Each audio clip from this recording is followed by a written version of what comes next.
2-3 दिवसापासून इतकी थंडी पडायला लागली ना की सकाळी अजिबात उठायची इच्छा होत नाही आणि लेकरांना तर अशा थंडीत स्कूलला जावं लागतं. मला ह्याचंच खूप वाईट वाटतं. थोडं जरी पाण्यात काम केलं ना असं वाटतं दुसऱ्या क्षणाला लगेच बॉडी लोशन लावून घ्यावं, कारण स्किन इतकी ड्राय पडली आहे ना, थंडी एवढी पडायला लागली की स्किन इतकी अक्षरशः चावायला लागते नंतर.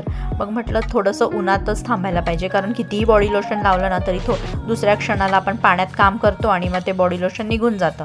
म्हटलं उन्हात थांबणंच योग्य असेल, कारण घाम आल्यानंतर स्किन अगदी व्यवस्थित होऊन जाते. मस्त उन्हाला थांबलो होतो, छान कवळं ऊन पडलं होतं सकाळी सकाळी.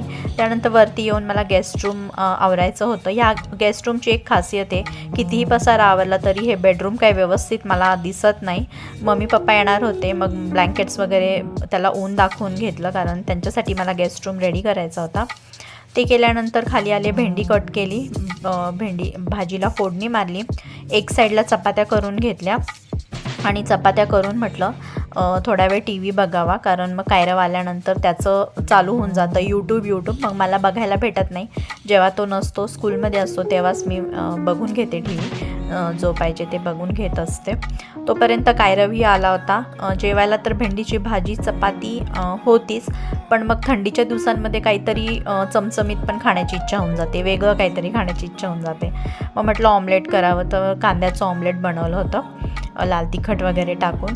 तर असं काही आमचं आजचं जेवण होतं, भेंडीची भाजी, चपाती, सोलापुरी चटणी आणि ऑमलेट.